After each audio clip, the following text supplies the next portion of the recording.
So, as I said in our first conversation, the goal in masking, particularly when it comes to entertainment work that we do, is that we always want to treat our files in a manner that's non-destructive. And what that means is we never use the erase tool and we never delete things that we cannot retrieve. There are advanced levels to masking that involve using clipping masks and involve using smart objects and embedding smart objects in big PSD files. And at some point, we can have that conversation, but I really just want to talk today about some basic tools that we all have to understand when in regards to separating the object we want from the environment that we don't want. So Santa is a good example, because what we want to do with Santa is if let's just say he was going to be used on an advertisement or on a piece of key art, I don't want this background in here. I want to have control over my own environment, my own holiday, snow, Christmas tree, landscape, whatever I want to make it more like a movie poster instead of this closed, claustrophobic, tight, closed space. So I want to separate him from this environment. And I have to look at what edges I have to work with. For Santa, my edges are both soft and furry, curvilinear, but still has a little bit of a soft edge. It's not a mechanical edge. It's still soft, but it is not hair-like or fur-like. And then, of course, I come around to his mustache, and we have a little bit of hair on the mustache. Again, a nice curve on the nose, a mechanical or hard surface for the glasses, but it also has a soft edge. And then again, we have fur, and then the fur gets kind of hair-like at the top. So in masking something like this out, my options are either I can use a pen tool, which might be great to mask out around individual shapes and curves, but it's going to be horrible choice to use for hair. The other option I have is I can use a brush, which brushes are great, and I can use a brush to paint around the edge. But again, I'm going to be changing the size and opacity of my brush and relying on my painting abilities to get a good edge around here. So that may come in handy. But what I notice about this particular image is that in a lot of cases, the white fur, the white glove, the sharpness of the nose, the white fur again here and up here are creating a strong contrast between the object we want and the background. So having said that, it's kind of like hair. If you photograph somebody and you photograph them on a black background or a gray background, and it's rimlet in such a way that the hair has a nice crisp edge, you have control over masking the hair against the background. If it's on an environment that has different values or different temperatures of color, or the hair is very, it has a lot of flyaways, it's going to be very difficult to control separating the hair from the background. It's a much bigger challenge. So in this case, our contrast of our object to the background is very strong. So I want to use values that are already built into the image to help me separate the white part that we want from the black parts that we don't want. We know when we make a mask, the white reveals and the black conceals. So anything that will be painted white will be seen through the mask. Anything that we paint black will be hidden by the mask. So what I'm going to do, here's how we do this with Santa. Is we're going to use values in the image. And I find values in my image by reviewing the channels, because that's where my gray values are. Remember, masking is all about gray values. The whiter it is, the more revealed it is, the blacker or denser the gray is, the more it's concealed. So if we have a gradation from that white to black, so there's some edge of gray, let's say 20 or 30 or 50 or 70% gray, that creates our transition from reveal to conceal. So as I look through these channels, I'm looking for maximum contrast between the object I want and the background I don't, as well as I'm also looking for not blowing out my detail too much. So if I look at my black channel, my detail is blown out and it doesn't help me separate the fur from the package because I see no separation. If I look at the cyan channel, that's pretty good. The cyan channel gives a good contrast between the white and then the dark gray area here, but it is still a little bit medium level gray. It's not very high contrast. And then of course, when I get into areas like this, it's a little iffy. So it's not as easy. When I look at magenta, I'm kind of going the opposite way. Now I start to have these kind of fringes of glows around certain values that may not be helpful. So in the case of Santa, yellow is the channel for us to start with. And so when we look at this yellow channel, we go, oh, that's pretty good because it's got a good quality, edge quality here on the fur. I know I'm going to probably have to do a little bit of painting around here because the white here and the white in the background is still too close to each other. But the fur is the hardest thing to paint, and that has good contrast going from dark to white. So what I'm going to do is I'm going to take my yellow channel and duplicate it. So you can either go to the menu, to the hamburger menu, and say duplicate channel right here, or you can click and drag the yellow and then drag it down to the duplicate icon. And then I'm going to call this my temp mask or my working mask. You can call it anything you want. It doesn't really matter as long as you understand what it is. And so what I'm doing now is I'm actually going to use this channel to paint value, either solid black because I'm concealing it or solid white because that's my object and I want to keep it. And now my job is to use the tools that Photoshop offers to make that as easy on me as possible. So there's two tools in particular that are really helpful for this process. The first tool is the burn tool, where we're going to take all of the dark masses and burn them darker to be 100% black.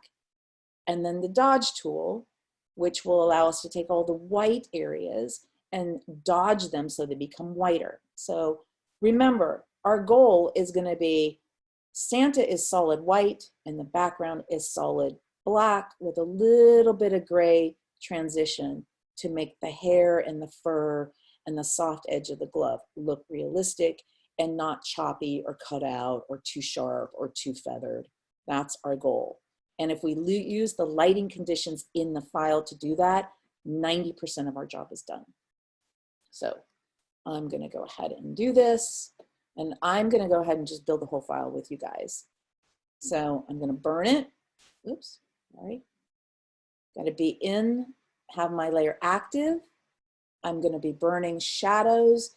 And as far as exposure or transparency, that kind of thing, do what you feel comfortable with. I do this quite a bit, so I'm not, here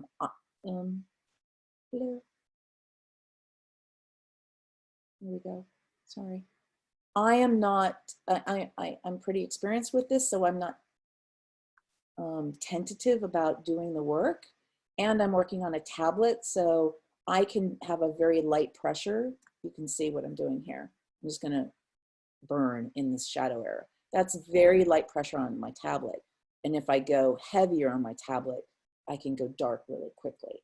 So it's whatever you feel comfortable. If you're working with a mouse, A, I don't recommend it. And B, you're gonna have to just keep your transparency or your exposure a little minimal. So I'm gonna be careful coming up to the glasses right here because the glasses are a solid object. So if I do this, I'm gonna lose the edge of my glasses. So I'm actually gonna leave that alone and I'm not gonna burn any edges of this right now. I'm gonna come back to that. I'm really just focusing on making sure that all of the fur edge is got a nice black, it's transitioning to black nicely. And it still looks like fur, even if I'm just looking at it in a black and white photo. And then I'm gonna do the same thing with the gloves. So again, I'm just using the natural lighting conditions in the photo. So I'm burning around this edge, and you'll notice I got my circle for the brush so you can see the size of my brush.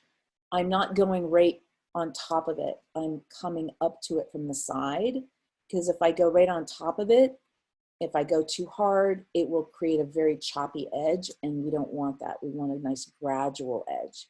It's not really feathering it as much as it is just making that transition having us have more control over how fast it happens. Okay, so once I get enough of an edge there, I'm going to zoom back. Again, all the background needs to be solid black. So I can use different tools to fill my background black. I don't have to use the burn tool. I'm going to use I'm just going to fill it with my foreground color, which happens to be black. Or, there we go. Sorry, I think I'm memory issues here. There we go. I could also use my lasso tool and select large masses. And again, I'm just hitting Option Delete to fill it black. Again, the background, all of this needs to be concealed. So I'm filling all of it black. Okay.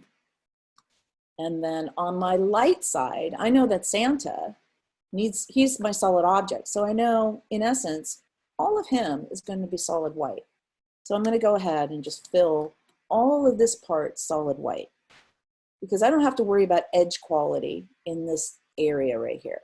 I can just fill it white. Again, I don't have to worry about dodging this section because there's no edges to worry about. Now, when I come closer to the masking edge, I'm going to use my dodge tool again. But that's pretty good. Just big masses like that. Now, I'm going to flip it around and I'm going to use the dodge tool. And just to reiterate, look where I'm painting. I'm not painting in my art. I'm painting only on the channel. It's a gray scale alpha channel is what they call it, is what it's called. So I'm not destroying my image. My image, if I look at my image in CMYK, it looks perfectly normal. There's nothing wrong with it. I'm only painting, again, in this channel right here. All right. So again, dodge tool, I'm going to sneak up again on that white mass, that white edge. The more solid I want that edge to feel, the whiter it's going to go. I want a little bit of gray transition here. I want that little bit. If I start doing this, it will look choppy and cut out and too harsh. Those little gray pixels are actually giving me a sense of transparency and a sense of transitioning into whatever background I put him into. So again, I'm just kind of coming up, my exposure set really low, so it's not happening very obviously. I'm coming up to it. I know that I'm gonna have some difficulties right here on the nose. If I start doing this, I'm gonna lose the edge of my glove. So I'm gonna actually paint those edges separately.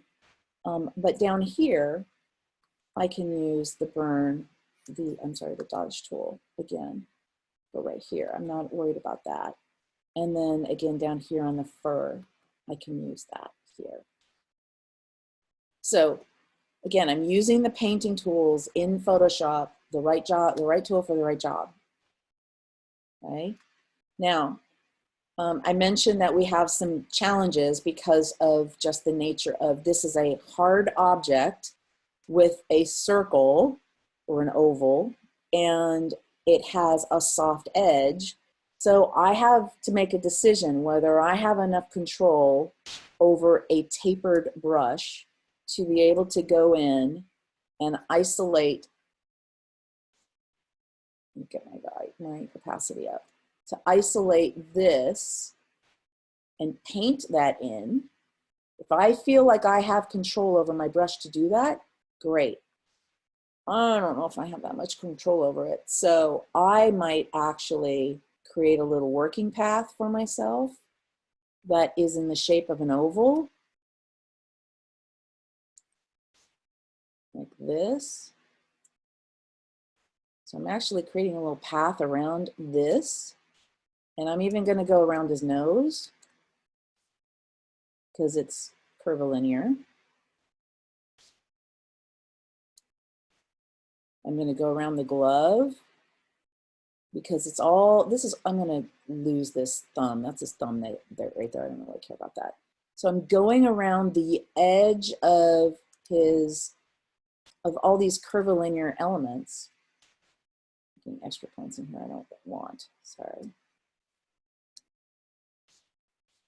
I'm going around the edge of these curvilinear elements and just making it easier for me to make a selection, basically. And then I could go around here too, but I think I'll do a different technique down there to show you a different technique. I'm going to close my path, right? I'm going to go into my paths palette, double click on it, and save it. Because if I don't, and I draw a new path again later, I'm going to lose it. It's going to save right over it. When I do something like this, when I've made a path, I can make a selection from this path now. By clicking here, it will make a pixel selection. You see that? So now I'm going to go back to my channels, and now that I have this nice curve selected, I can go in and use my brush to paint it. Now, this edge might be very hard, might be a hard edge because I didn't put a feather on it, but I can soften that. I can soften that using some of the blend tools, and the softening tools, the blurring tools. So I've painted all of that black. I can also take that selection and invert it. So selection inverse. So now it selects the opposite side of the selection, and I'm going to paint that white. So there you go. I just fixed, oops, I'll go too far. I just fixed my edge all the way around right here. And again, I got to be really careful about my glasses because I want to make sure it still looks oval and not something weird. Now, I know this edge looks too sharp, so I will go in and blur it. But at least solid objects are solid white. And if I want this to look transparent, like I'm seeing through the glasses, I'm going to leave that alone. Again, right here, I know that that should be solid white. And if this is the rim of his, you know, what do you call it, the earpiece, the handle on his glasses, that's a solid object. That should be solid white. So hopefully the logic makes sense. Remember, any transition of gray that you have that goes to black will be a hole, and you'll be able to see it. You'll be able to see the background come through when we put another image in there. Anything that is white will be concealed. So if these glasses, this is a solid glass, solid rim, and solid you know, anchor for your earpiece. I don't know what you call those things. And then I'm going to go around, go around, go around, go around, go around, make sure it's all white. And then I can deselect my selection. And I know this edge feels a little hard. So what I can do is use my blur tool and just soften it down a little bit so that it seems to match the rest. Let me zoom in a little bit. Right? Here's the softness here. I want to match the softness around. So it's kind of feathering it, but I have control over it this way. I can control how soft I make it. And again, I'm going in and I'm touching up little things. I see a little bit of gray coming in where it shouldn't be. A little bit there too. All right, and then down here, I'm going to use a different technique. So right now I have a soft edged brush that, here's my brush, it's soft, right? But the edges, I'm going to actually make the edge just a little bit harder. So I'm going to show you where you can see it.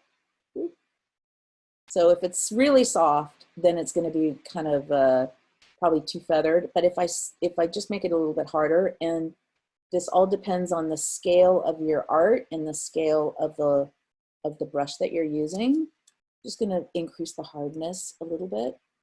I can go around and also paint the edge. So here you can see that I can paint around the edge, and that the hardness of my brush kind of matches the hardness on the shape of on the edge of the glove. For those of you who aren't comfortable drawing things like this, you can do this in short clicks. So click, click, click, click, click, click. You want to keep them kind of short because you don't want there to be, you don't want it to look too choppy. And if you overextend it like that, just flip your color. So you paint white and go the other direction. And that's how you can create a corner like that. And again, click, click, click, click, click. I'm going to leave that. That's part of his cuff. Again, fill him all solid black. And I've pretty much got my edge in good shape. I need to just burn that a little bit. I'm going to go ahead and fill all this black. And this is what we're looking for, okay? Once you have that, you've created the alpha channel that will become the mask in your layer. So we haven't applied the mask yet.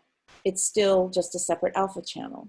In order to apply it, what you do is you can either click this guy, which makes a selection of all the white to gray pixels, or you can hold down the Option key and click on the layer. Both things do the same thing. But again, like I said, what you're doing is you're making a selection of all the white pixels, turn all your channels on, go to your layer, and just make the mask.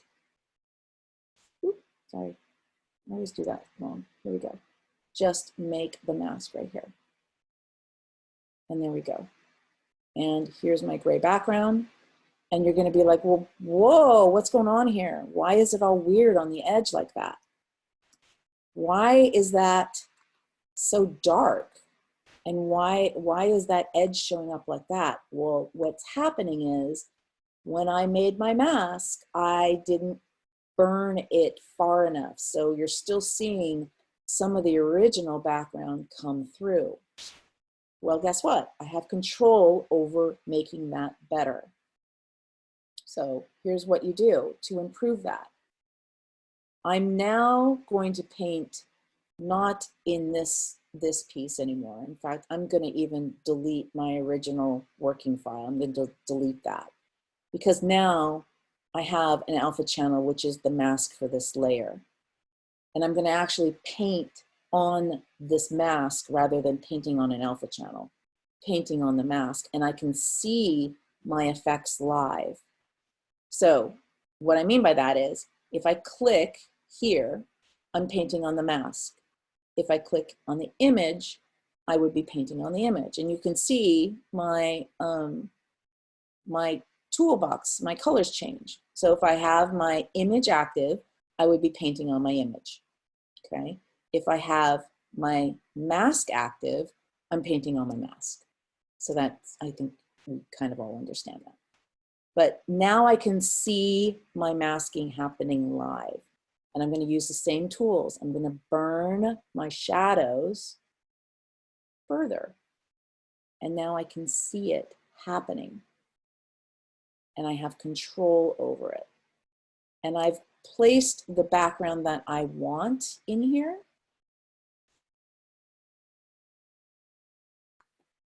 I have a little bit more control. I'm actually pretty happy with the way it looks on the glasses here. That looks pretty realistic. right? This all looks pretty good down here. The fur edge is always going to be the problem. It's always going to be challenging. And in some cases, we may decide we want to paint it. If it's hair, sometimes we have to paint that hair to make it look even more realistic. Or we can go in and also I can go into my art file and use and actually paint. I'm going to paint with the color and paint into this. So it actually is painting white. Like you guys can see that. Actually painting some white into this. So that now the edge still is the edge, but now instead of having this weird gray, I'm actually painting white fur right along the edge, and it gets rid of all of that. Now, if you're working with hair, it's a little more difficult. Sometimes we have to clone it, or sometimes we have to paint different colors or different values. But in the case of white fur, it's much easier to manage. Okay, so, and then that looks pretty good. And I could put any number of backgrounds on here and it would look pretty good.